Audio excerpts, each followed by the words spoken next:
It's automatic friendship. If you know somebody's a fan of the Goonies, you don't have to say no more. I mean, everybody knows you've struggled in life. You might have been bullied at school. You might have whatever. If you're a Goonie, you're an underdog, you're an outcast. And that's what makes us damn proud to be a Goonie, you know? And chances are you're Gen X, which means you're in the coolest generation. You know, chances are. Or you've been raised properly by a Gen Xer.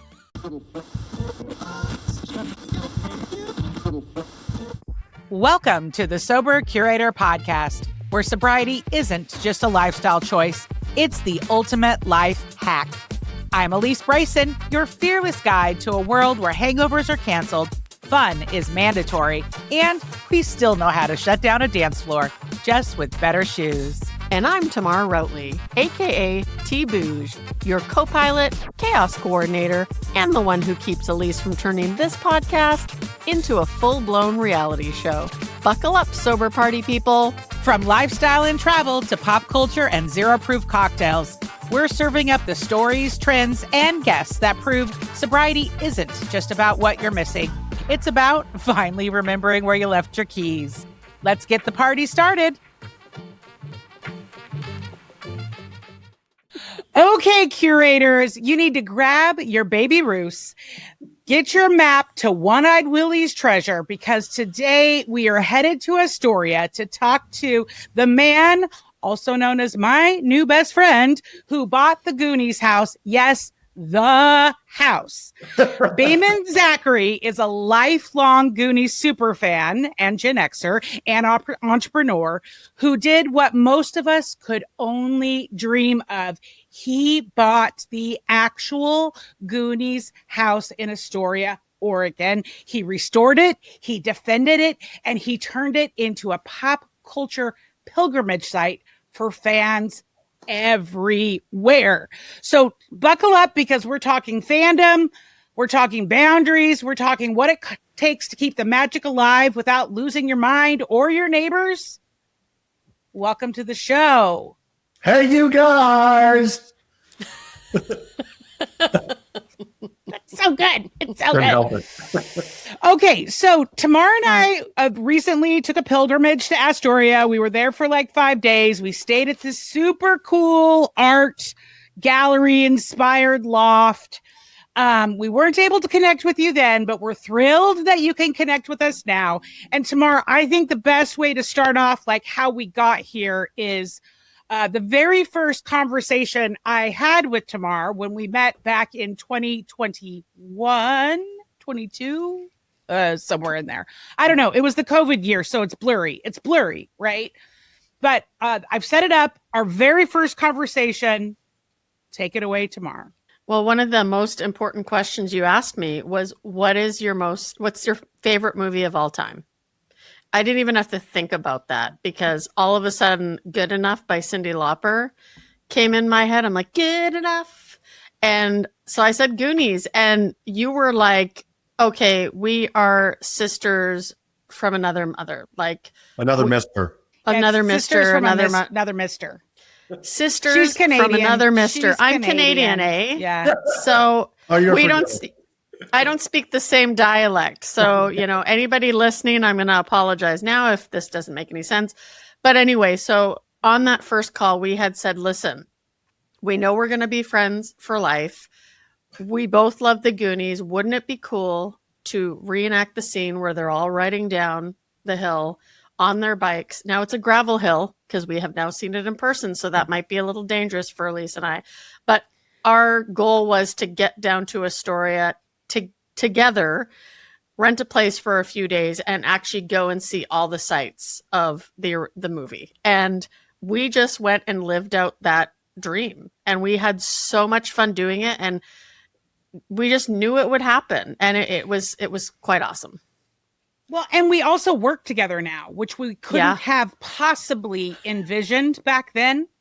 So it's the Goonies. It's because of the Goonies. I'm convinced. 100%. I'm convinced. It creates lifelong, genuine friendships. Mm-hmm. One thing that's incredibly awesome about being a Goonie is the whole community has a different culture. They give, give, give.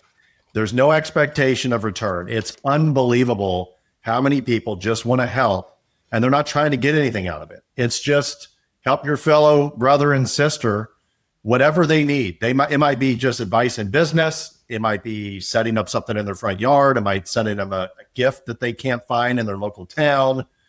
But it's endless. Everybody does it. I wish the world was more like this because we're in this crazy world right now. And if I think more people had that contribution angle and were willing to just give, it opens up so many relationships and friendships that otherwise maybe you would have never had. Well, and here's the tie-in to why we're having you on the Sober Curator podcast is, in my experience, and I know in Tamar's experience, that the sober community, the recovery community, many people in that identify as being part of this community try to their very best, maybe not perfectly, to live their life in the way you just explained a Goonie lives their life. Yeah. And so to me, like, that is the natural Goonie. And, you know, the Goonies never say die is not just a pop culture mantra, which it is, but as a recovered addict, like, that is my mantra, right? Because there were so many times I was close to that when, you know, before getting sober. And so that to me, I think is the, like, what ties all of this together for me. And I will let you know, when the Goonies came out way back in the day, out of the movie theaters and was on VHS. I remember. We watched it one summer. My neighbor, Renee Shelper, shout out to Renee Shelper. And my sister, she was there a lot too. I don't know if she was there every day, but she was there a lot too. We watched it at least once every day the entire summer. That was our goal.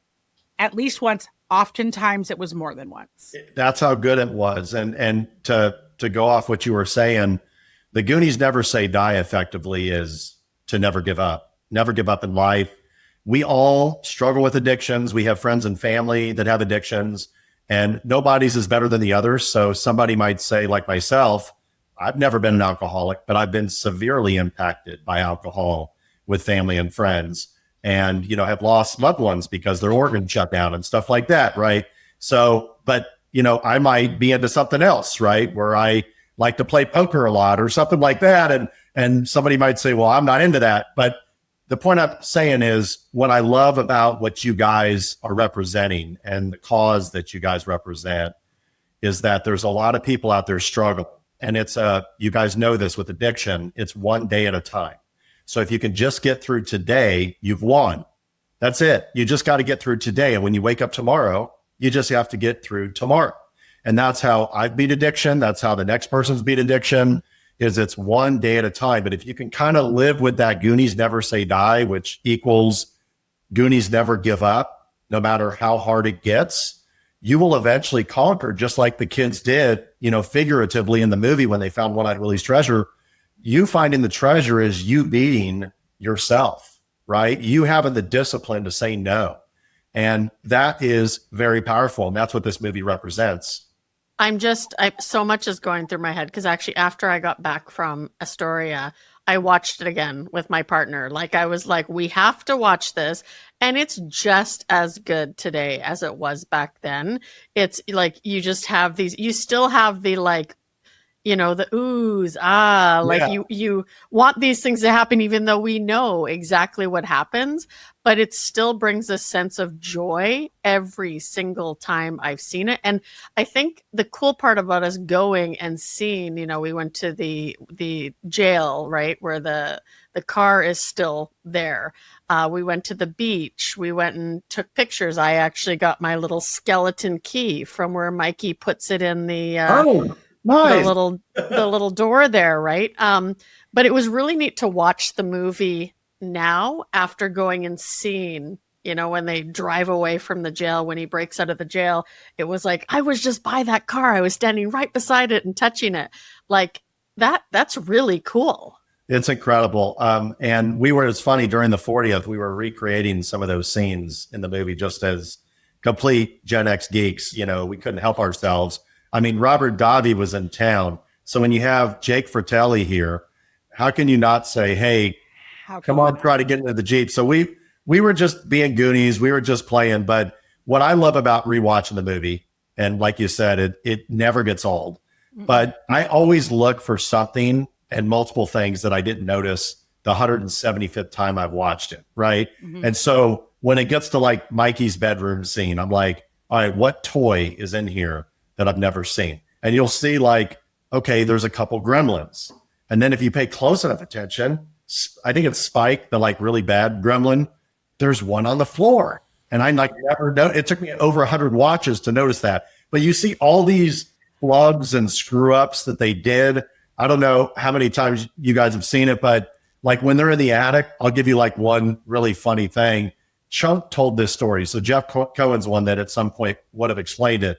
But if you look, when he kicks over the picture frame in the attic and it falls over, there's an arm that picks it up. And you assume it's Chunk's arm. But rewatch Goonies tonight or whenever and look at the arm. It's a 40-year-old man's arm. It's not Chunk's arm.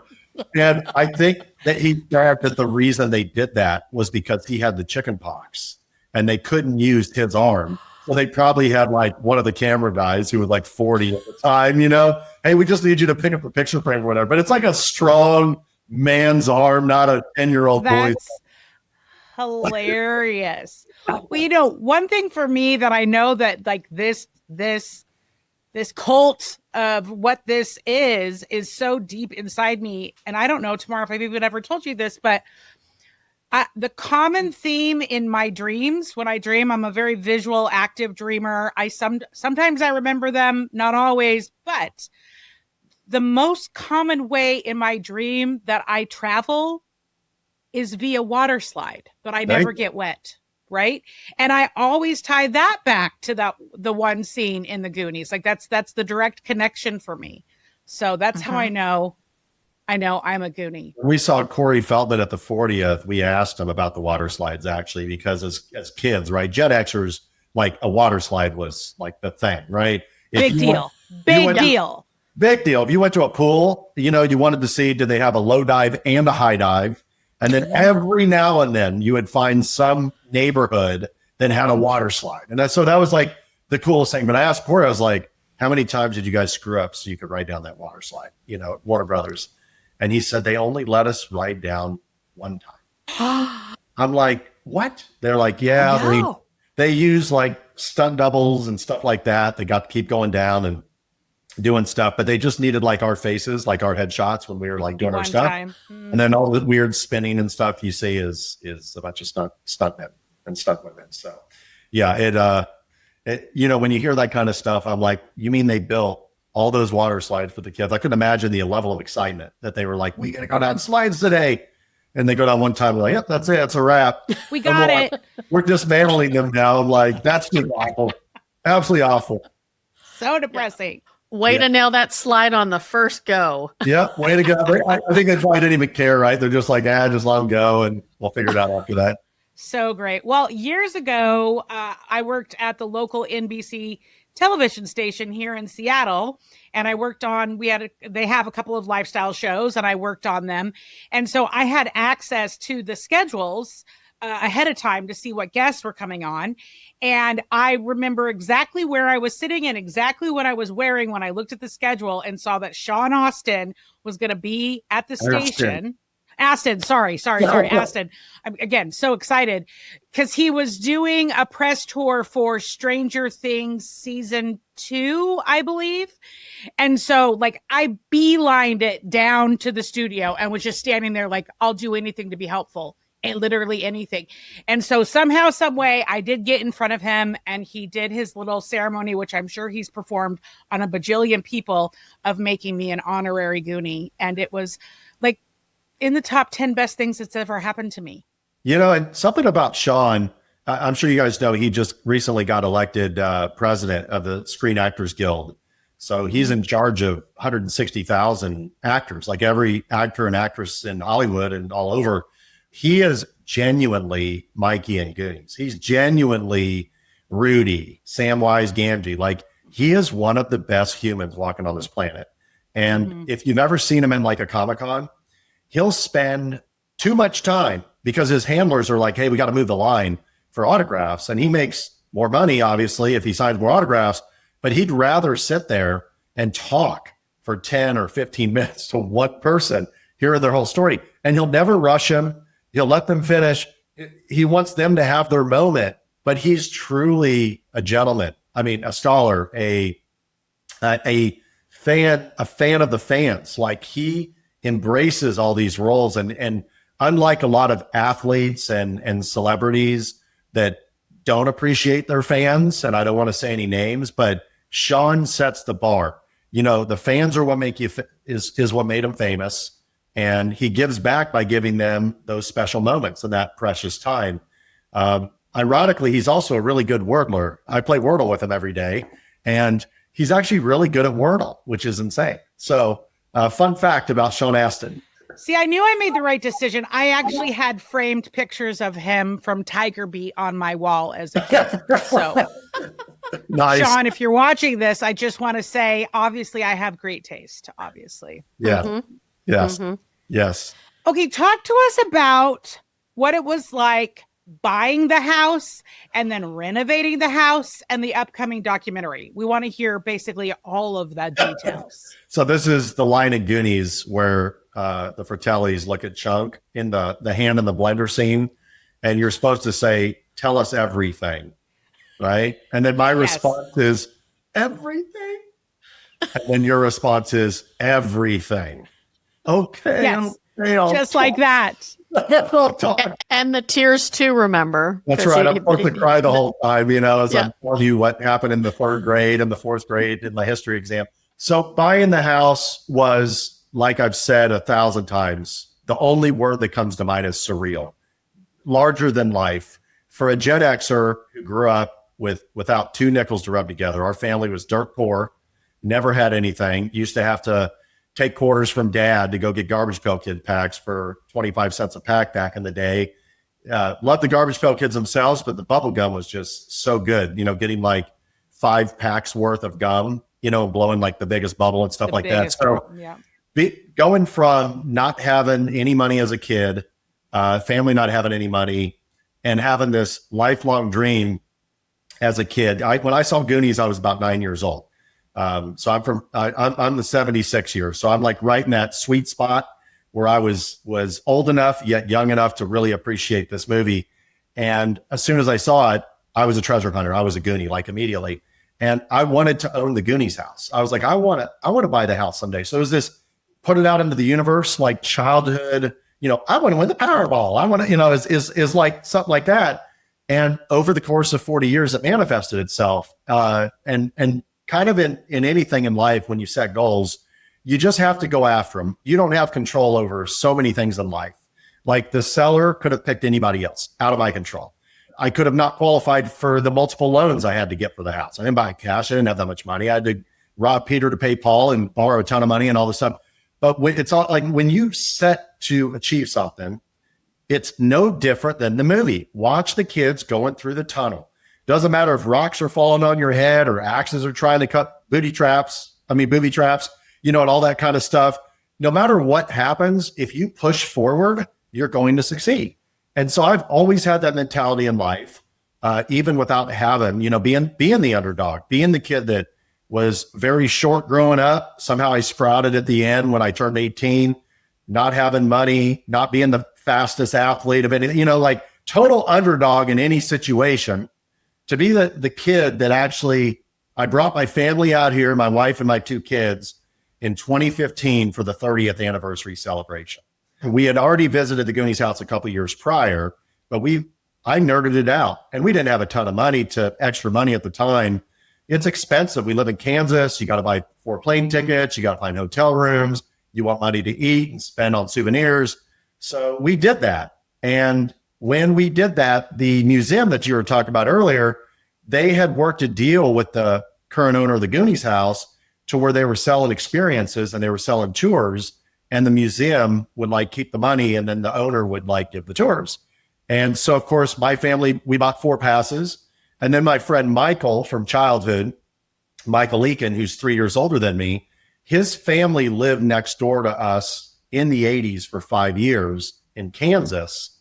And Michael, my mother took Michael, me, my brother, my sister to see Goonies in the summer of 85. So he was the only friend that went with us and saw it with us. Michael moved to Seattle about 30 something years ago. And so he lives in Seattle. Like, I think Mount Lake Terrace is the city he's in. So he's in Seattle. He also has a house right outside of Portland. And so when this all happened, I said, Mikey, do you want to bring your family and let's go to the 30th and, celebrate and be a bunch of geeks and have a good time? He said, sure. So we all got tours of the house. The most epic thing, of course, was seeing the attic door, the attic. I mean, of course, the living room, the kitchen was great, but she had remodeled all that stuff. So it was unrecognizable from what I remember the movie. And like the staircase room where the kids ran up to the attic, she turned that into a bedroom. So she knocked out the stairs and walled off the ceiling. I'm like, the Goonies stairs, they're gone, And so I'm seeing all these things and I'm bookmarking this. And I'm like, if the Lord ever gives me permission or the means and I somehow, some way could like own this house someday, we're bringing the magic back. Like that all has to go. So we go up to the attic and she let us take pictures with her in the attic, which was like bucket list check. I've been to the Goonies attic, kill me now kind of scenario. And that's when it really got real. And I told my friend Michael, I said, man, if the Goonies house ever goes for sale, we have to like put our money together or something. And we got to get this, renovate it, whatever. And he's like, I'd be in, And so I went and asked the previous owner, I said, hey, are you interested in selling or would you ever sell? And she's like, no, sorry. You and a million other Goonies would love to buy the house, but I'm never going to sell it. And my daughter is going to inherit it. And she lived next door. So I was like, all right, so I got to get to know your daughter pretty well, and hopefully she'll be nice enough that I guess someday maybe she'll sell it to me. And she goes, that's up to her. It's up to whatever. And that was it. And we connected on Facebook, didn't really keep in touch much, but she knew that we wanted it. We met Jeff Cohen. Chunk was here during the 30th, signed autographs, took pictures. He was amazing.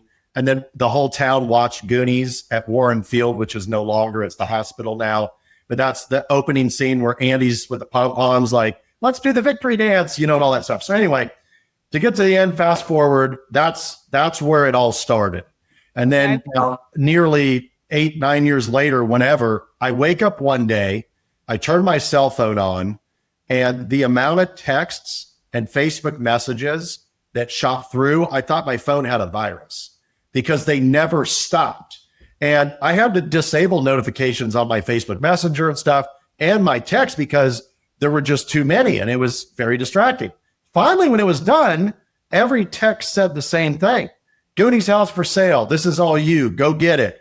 Goonies house. Make it happen. Like everybody throwing my slogan and I'm like, oh my God, it's for sale. And she had not contacted me directly. She just hired a friend that was a realtor and he took it to the press. And it went viral, as you know. So I stopped everything in my life.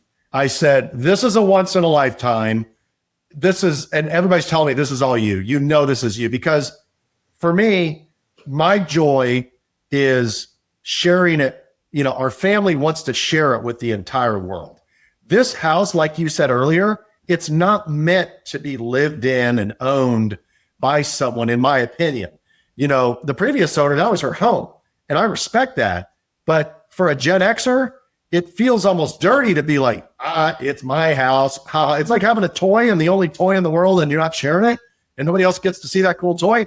So this is more than a house. It's living. The house lives in all of our hearts, right? It beats in all of our hearts. It speaks to us. Guys, gals, people from all around the world relate to this movie.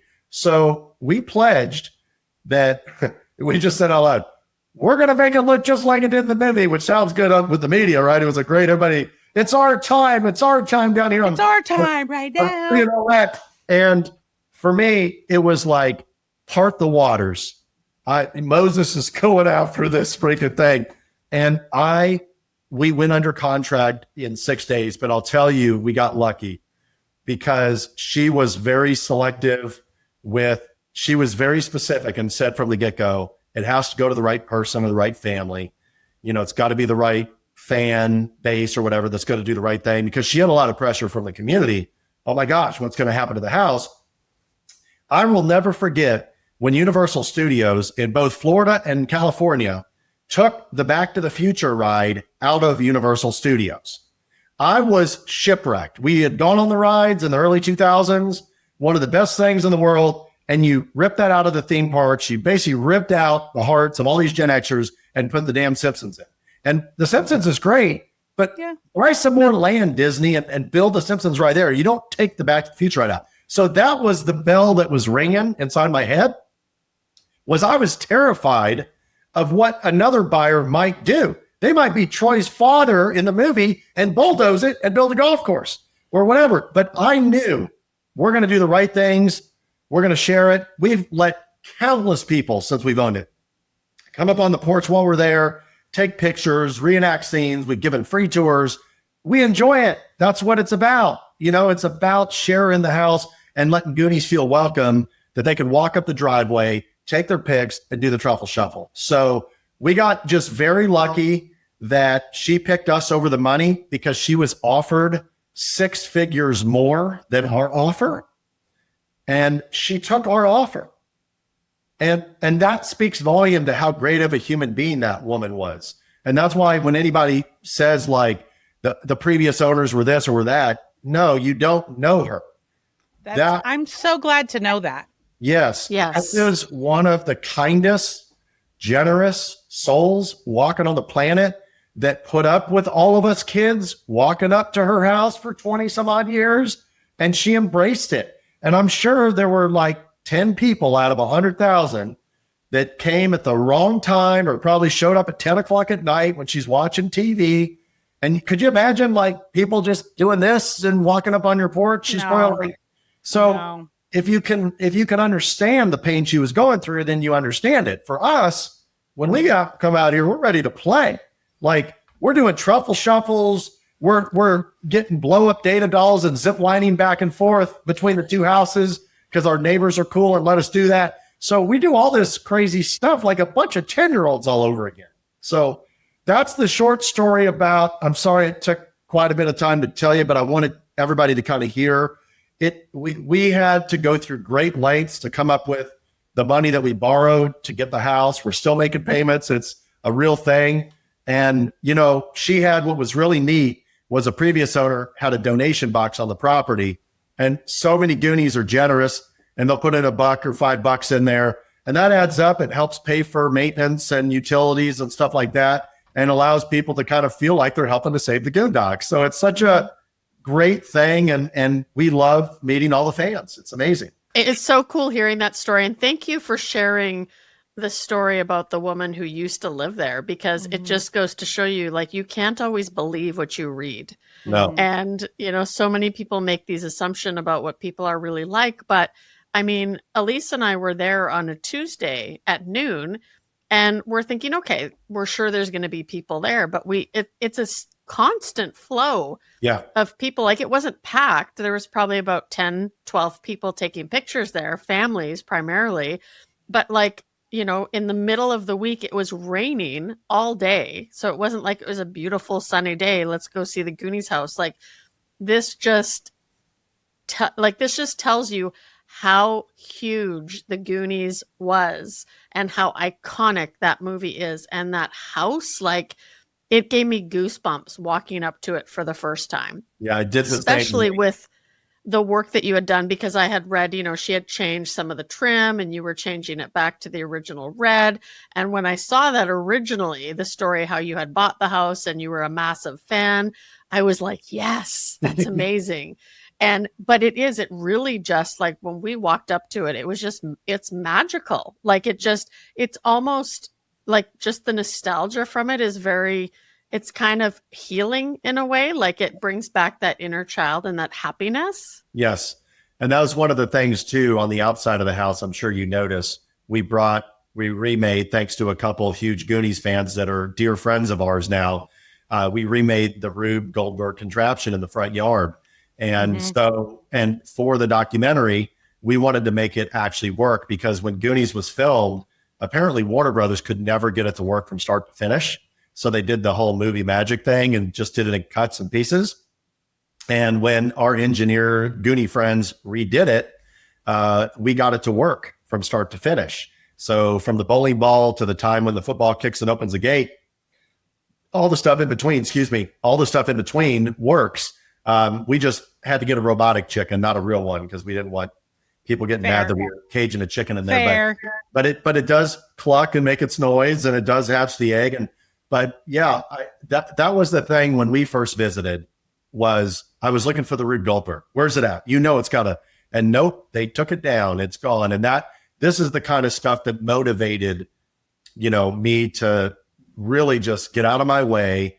I've got put me in, coach. This was clearly my calling. I mean, I didn't know, and I didn't realize how much responsibility I was signing up for, because I'm responsible for millions of hearts, right? Beating hearts, and make sure that house, we had the gate that we built, the new fence that you saw to match the movie. We took away the nice white picket fence and we replaced it with the Goonies version that's very distressed. And we had problems with the high winds now that it's getting into the fall, blowing the gate over. So we had to reinforce it and put some heavier weights and stuff down, because the gate needs to be there, But it's fun, because as more time passes and as we continue to meet more people like y'all and everybody else in the community, everybody brings something special, a special trade, a special bit of love. And we keep getting more and more helpers and people saying, I live close by. I'm an hour drive. I'm a 2-hour drive. If you guys ever need whatever. And it's so great that the community watches the house, caretakes the house. I mean, I've been standing where you guys probably were with a dozen people. They don't know I'm the owner, because I like to just blend in and just kind of be that guy sometime. Every now and then somebody will recognize me, but usually not, which is awesome. And I'm sitting there, I like to see and hear, and everybody's just in awe. And I've had people, I'll let somebody up on the porch, right? And they'll go up there to take their pictures, and a new set of people will come up, and you'll have these people yelling at that lady on the porch, get down. The new owners are nice. Why would you be that person? Get off. And I'm like, it's okay. I let them up there. Who are you? What are you talking? And I'm like, hi, it's me. I let them up there. Oh, I'm so sorry. Okay. Well, if you were out of town, I just didn't want some random person up on the porch. So the amount of people, we've got neighbors with binoculars. We have neighbors with telescopes 2 miles away from town that it's pointed at the house. And so any activity that happens, it's being watched 24/7, plus our cameras, plus, the neighbors and the community. So it's so neat that everybody cares about this thing so much to preserve it and protect it. And that's what we're going to do. It's just going to be the new, Graceland for our generation kind of thing, Did everybody get much. Well, and I loved, we were down there we went to a variety of coffee shops and gift shops, and it was sprinkled kind of everywhere. You can see that the community has risen to the occasion and celebrates it and leans all the way in with a little, what was the consignment shop that we went to that I fell absolutely in love with, and they've got Mikey's shoes, the Nike shoes on display, just. Shout out to Mystic. Yes. Those are Mystic. Our friend Jacob and love those guys. Yes, they're sober as well. Would love those guys. Yes, and love. I mean, plus their curation of their vintage clothing is just next level. I go on their website now once a week to see if they've gotten anything new. They're amazing. They gave me a vintage Goonies shirt as a gift. And I'm like, I don't even wear it because I don't want to have to wash it, because it's already probably been washed 400 times. And I'm like, they're great. They have such cool stuff down there. Such cool stuff. Shout out to those guys for sure. And you shouldn't wear it, and you should protect it, because I went to ThriftCon a month ago in Seattle, and it was not a Goonies t-shirt, but it was a Nirvana t-shirt. And and it was higher up. So I was like, oh, we can't reach it. I wonder how much it is. So we're like, okay, how much is that? And they were like $1,800. And I was like, okay, did Kurt Cobain wear the shirt? Because But yes, I mean, those kinds of treasures are very, very, very real. And I just loved that we could go to all the different places around town and you could feel the love. Did you go to Chunk's bowling alley? We drove by. We did not go in, but we drove by. Okay. Now you have another reason to come back, because the owners of the bowling alley, like you were saying, it's so neat how the town embraces the Goonies, right? It's such a cool town. Well, they've got in the same window that Chunk smeared the pizza and the milkshake all over, they have a Hawaiian shirt on a coat hanger, and they have a fake piece of pizza and a fake milkshake, and you can recreate it. There's a guest book for you to sign. There's a little pin where you can put your spot where you're from on the map. Like, this town is so special, and they haven't changed that bowling alley since Goonies was filmed. So you can see why Donner and Spielberg filmed here. They were so welcoming, fun to deal with, and still to this day, the jail, the bowling alley, all the other spots in between. I mean, even though like Warren Field's gone now, Canna Beach, Ecola State Park, like all this stuff is still effectively preserved for us all to enjoy. Well, I'm a Seattle girl. I've lived here forever, or just south of Seattle for a very long time. But if I were to move, I do think somewhere between Astoria and Canna Beach would be where I would go, because it's God's country there. It's just beautiful. It's something about Astoria, and it's a whole area, but it's locked in time. We all know it's got the beautiful scenery. We all know that, people here, it's kind of a slow moving town, chill town. Everybody's just kind of knows each other. But there's something magical, mystical about this town. There is. People here, There is. There's vibes for sure. There's vibes. And they joke about, well, I don't say joke. A lot of them are serious, that there's ghosts all over the town and all this stuff. They got ghost tours, and they've got the underground. Our friend Jeff Daly runs the underground tours. If you haven't done it, you should. And then you get the history lesson about Astoria and the clowns of Astoria. They built the town. But there's something that calls us back to Astoria. And I'm sure you guys are jonesing already to get back. Yes. Once you visited for a few days and then got back, you're like, I need to just go get another coffee and just sit on the deck and just look at the water and the mountains and just take it all in. My wife and I knew that we were going to buy a house and live here. We knew that. We didn't think it was going to be the Goonies house, really, like legitimately. We just wanted to have a spot to come out in the summer or something like that and enjoy on the Pacific Northwest, because being from Kansas City, it gets hot and muggy. Sometimes we have 120, 130 degree heat indexes and stuff. It's just not fun. But Pacific Northwest during the summer is just beautiful out here. Mm-hmm. Mm-hmm. Yeah. What can you tell us about the documentary that's You're like, tell us. I know you've probably signed some things you can't say. I respect the rules, but what can you say? I can say what I've already said, which is we've documented the renovation of the house, which is the reverse of what most renovation shows are used to, where normally you take an old house, you gut it, and you put in new appliances and you finish it up and make it look all beautiful with hardwoods and granite countertops. We did the exact opposite. We took all the good working appliances and all the faux paint and everything, and it got replaced with shag carpet, wallpaper, 80s wallpaper, and 50s appliances that don't work, half of them. It was a project that I will say is going to be better than you guys could ever imagine for Gen Xers and their kids. It is way better than you're going to think. It is a home renovation documentary. It has some of the original cast involved. It has celebrities involved. It has secret things that have never been done, as far as I know, that are incorporated into the show, into the documentary. It is going to be one of the most special things. You can take me out of it. I'm just my wife and I, Liz and I, are Mickey and Minnie Mouse. So we're just the homeowners, you replace us with two random people. It's what happened and what transformed in that house. It is now back to its 80s glory. You're able to see the befores and the afters. It's what we all wanted. It's all what we wanted it to be. We saved the Goondocks, and what could be better than that for Gen Xers? Are you going to be doing tours of the house eventually? The short answer is yes. I mean, the reason is because we do tours for free. We don't charge anybody. So like once we're able to, it just plays to our schedule. There won't be a sign up list where you put a credit card in or anything. We're not after money. I mean, people sometimes will leave us a tip or something in the, donation box or Venmo us something to the house, but it's not necessary. I mean, we appreciate it. It does help lower our, work hours, I should say, it does help. But for us, we truly enjoy.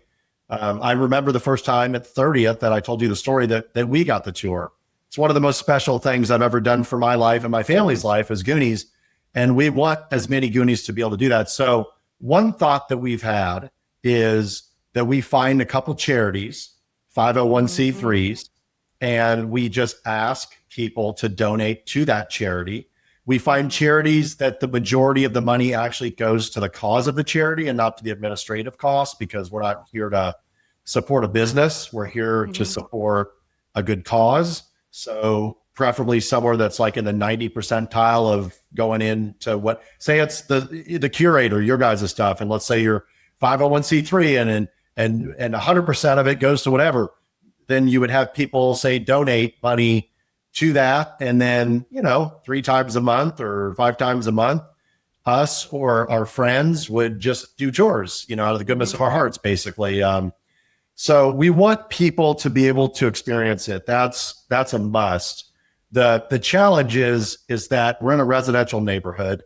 So we're not zoned to be a business, and we're not trying to make a business out of it. We're just trying to goof off like we did for Halloween and hand out Baby Ruth bars and dress up as Goonies. I was Mouth this year. I was Chunk the previous year. I was Sloth the first year, so, and then somebody else dressed up as Sloth this year, and helped hand out. So we want people to be able to walk up to the house, take it in, see the Rube Goldberg, see the house for what they remember. And they're like, holy crap, it looks just like the movie. And all the details are there because JP Connolly, the set designer, and his team that did the renovation, you have the construction crew, which is Air Run Construction in Warrenton, Oregon, right over here, the next neighboring city.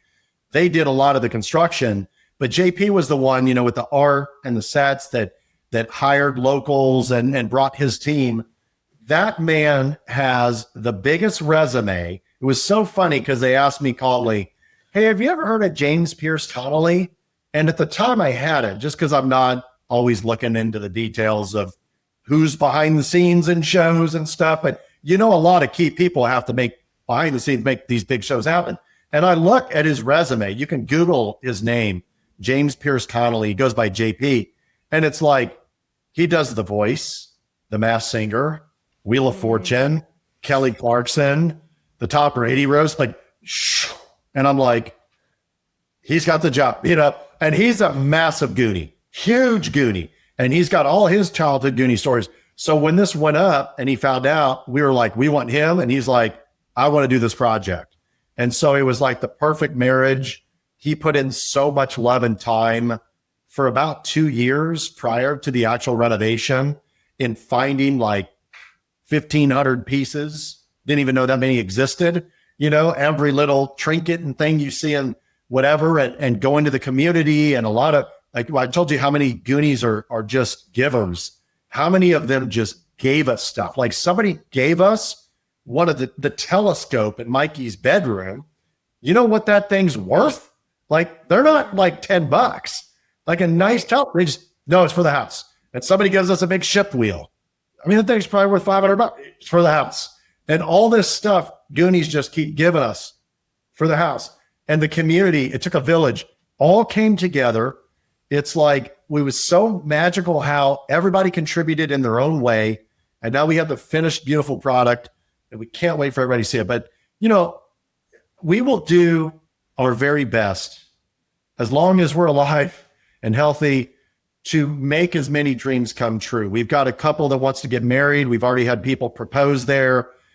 There's already people that prior to buying the house have had their ashes put into the yard. And we've had people ask, can they sprinkle their ashes? We're trying not to make Goonies house a graveyard. But you think about it. Hey, I want my ashes there, so mine will be sprinkled in the front yard at some point. We're already looking at like end of life decisions, and we're still young, but we want to make sure that this house is taken care of and it's for the community. We've already talked to our kids. We're like, if you guys were to inherit this, there's going to be strict rules you have to follow, and if you don't want the responsibility, we want to appoint like a board of directors that keep the house going for eternity. That no one person can be the quote unquote dictator and make a decision that kills the house or bulldozes it. That can never happen. So if we end up donating it someday potentially to the world, to the community, which is a very strong possibility, it would just need people to take over the decision making and pay the taxes on the house and pay the insurance and mow the yard and fix the fence and paint the house when the rain destroys it, stuff. So no, we're here to keep the Goondogs here in Astoria forever. What is so cool, as you were saying that, I mean, I've had goosebumps this whole time we've been chatting, because it is such a magical experience. Like, we've never met, but we reached out to you a while back and you responded, and it was so cool. And we thought, this is awesome. Like, we get to have a conversation finally. But it's like one person had this idea to create a movie called The Goonies. And look at what that has brought. Look at all the good that one movie has put out into this world. And, you were mentioning before, like, the state of the world right now. Like, could you imagine if everybody could just forget everything around them for a minute and just sit and reminisce about old movies? Like, that's on the Sober Curator. We love it's pop culture, right? And it's no wonder why there's a group of people that like to get together and talk about this stuff. Like, it truly is a magical experience that we can connect like this. I mean, you sharing all your stories and meeting all the guys and stuff like that. Like, it gave me goosebumps the whole time, because that's just a movie. Like, it will always be in my heart, you know? And the same feeling you get, I get, and Elise gets, and the guy from Italy gets, and the guy from Brazil gets, and it's the movie's about struggling, a middle-class family, which is most of America, right? And trying to save the house from going into foreclosure. We all, as poor kids, right? We all related to that. We all wanted to help our parents. We all wanted to find a treasure so we could pay the house off. Mm-hmm. So it was such a relatable movie. And then I believe that each one of us identified as one or more of the Goonies, right? Because there was both boys and girls. It wasn't just like a bunch of boys, right? So it's like, just boys. No, like, everybody can relate to someone that was in the movie. And I'll tell you, we've had, this might give you more goosebumps. There's a real underlying goal that I and my family have behind this. So this is the good part of it is we are truly trying in this crazy world, trying to create unity through a non-biased, non-party, non-religious way, through the shared love of the movie, of the values, of the fun, of the excitement, of the nostalgia. Because I believe that everybody, regardless of what they like to argue the differences about, we all truly when you get down to the roots, we all really want the same thing. We do. We want our friends and family to be good and taken care of and live well and eat well and enjoy life and all that stuff. We love to be adventurous, right? And so if we can get to that point, which is what we've done since we bought the house, whether somebody comes up and, we've had countless people have us try to take a side.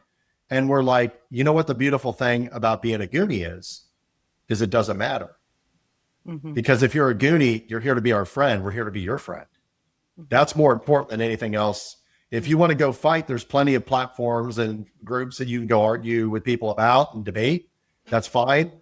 But being a Goonie is something special, and it takes us back to that special time in human history that will never be relived by any other human beings going forward. We are virtually the last generation without technology. And I don't mean Atari and Commodore 64 and Nintendo and the first IBM computer that had Oregon Trail loaded on a floppy disk. I'm not talking about that technology. I'm talking about this kind of stuff that anything can, you can reach anybody in the world the same way you guys reached me and whatever, where I can ping celebrities and tweet at them and do stuff. We are the last generation of no real technology, riding bikes, playing in the dirt, wiping out. We didn't wear helmets and knee pads when we rode bikes. I mean, we just wiped out, smeared our face, dusted ourselves off and kept going, climbed trees. We're up to no good. I think we're the last humans. And this movie represents that childhood that will never, like our kids, we try to tell them what it was like, and they can watch movies and kind of relate, but they grew up with an iPhone. They had an iPhone in the palm of their hands. Mm-hmm. For us, we had to run. We were pre-pagers, pre-internet. Like, we had to run to our house and dial someone like this, right? And then when we screwed up a number, dang it, take it off, reset. The 9 was the worst number, right? Because if your friend was like 899, you got to wait 8, 9. It was just a different time in humanity. You think back to like the Romans and you think back to the medieval times. Those people were the last of their time. We're the last, and technology is advancing so fast now that there's going to be AI of you and me and the next person. And you have new money systems like cryptocurrency and stuff it's all happening so fast. So some of us like to just slow things down and go to the Goondocks and just breathe the air and suck it in and say, remember what it was like when this movie came out? Mikey was reading a bad magazine, right? Like, that's how we got our information.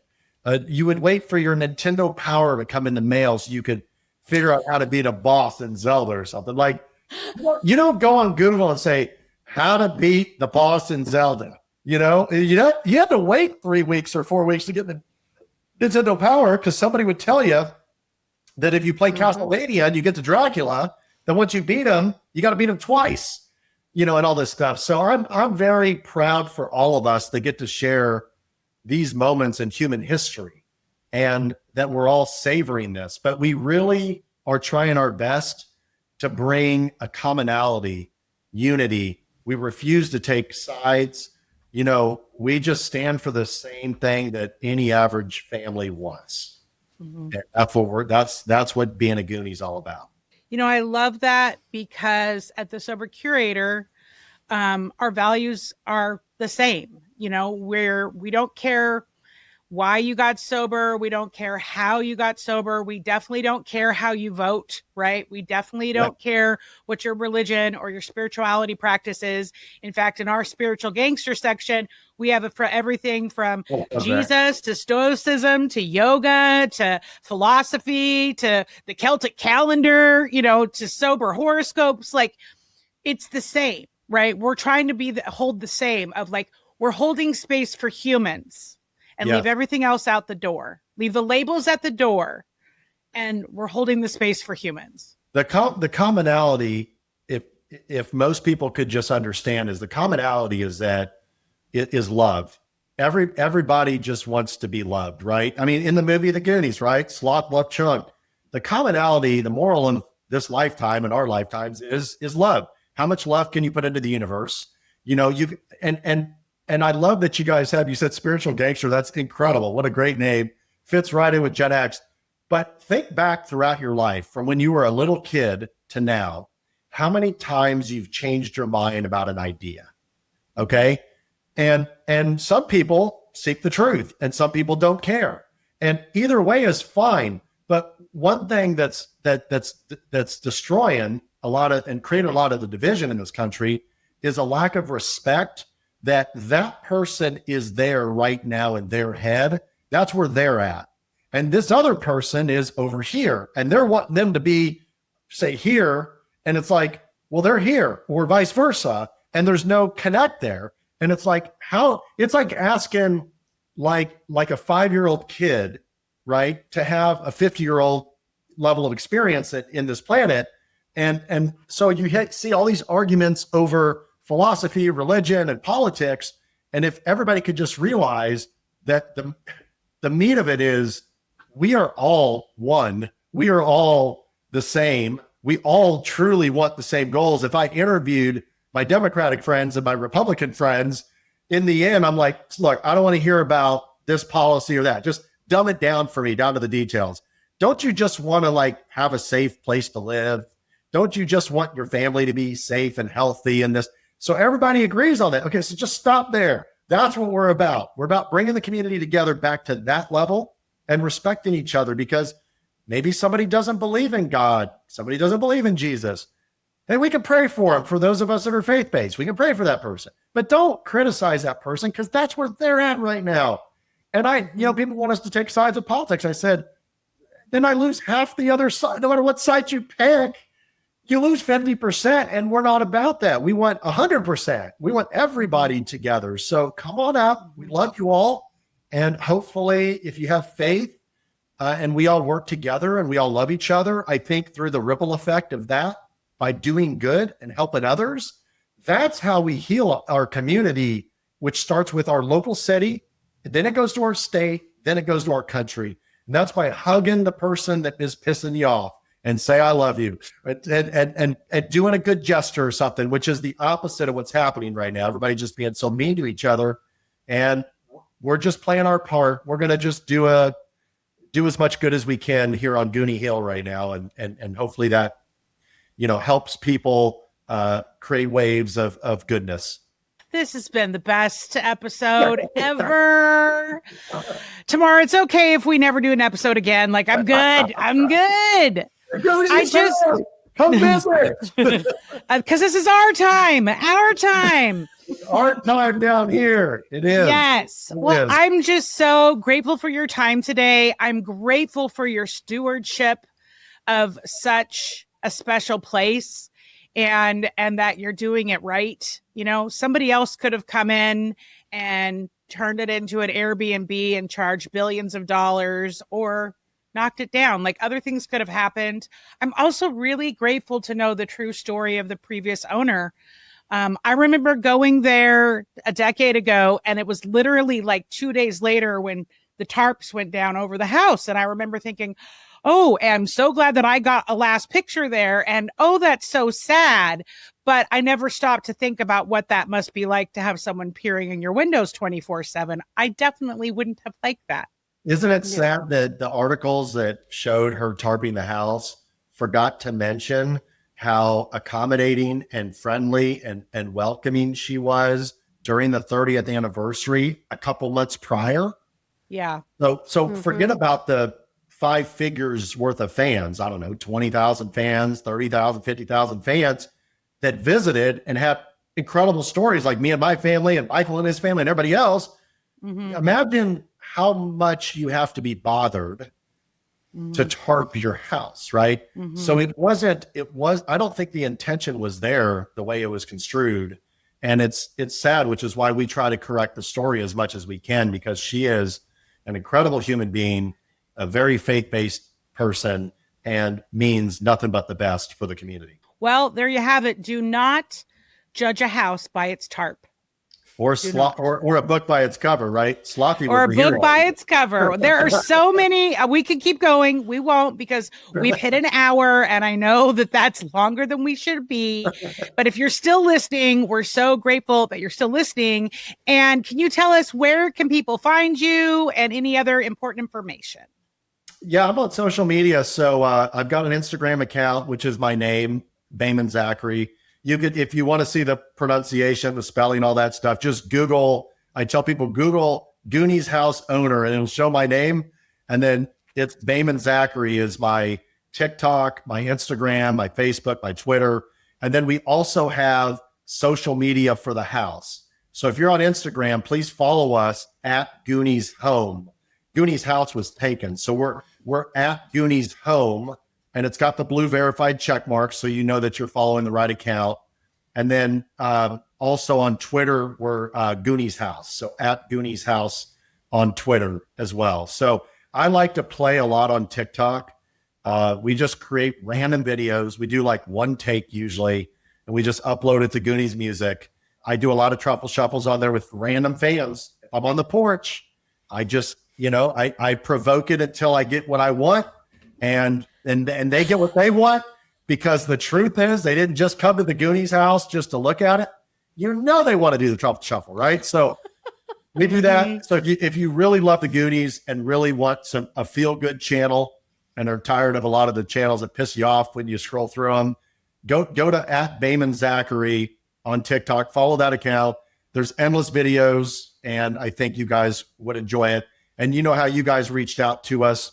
The email for the Goonies house is support@goonieshome.com. Well, we will put all of those links in the show notes. We will also include the link to the trip that Tamara and I took, so you can go and take our trip.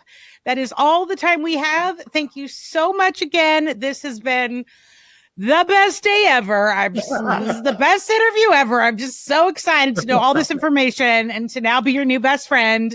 And for those of you listening, remember that getting sober matters, staying sober, and spreading the love matters more. We'll see you the next time inside the Goonies house, front living room, someday after the documentary airs on the Sober Freedom. Part 2 coming soon. Promises do come true. Thanks, guys. Thanks for tuning in, because let's be real, we're way more fun than your ex's drunk texts. If you laughed, learned, or just need more of our voices in your life, honestly, who wouldn't? Hit that subscribe button, leave us a review, and send this episode to your sober or your I swear I'm only drinking on the weekends besties. And if you have a story, feedback, or hey, maybe you just want to slide into our DMs like it's 2012, well, we're here for it. Find more curated magic at thesobercurator.com. And remember, getting sober matters, staying sober matters more. Until next time, keep it real, keep it fun, and keep it sober.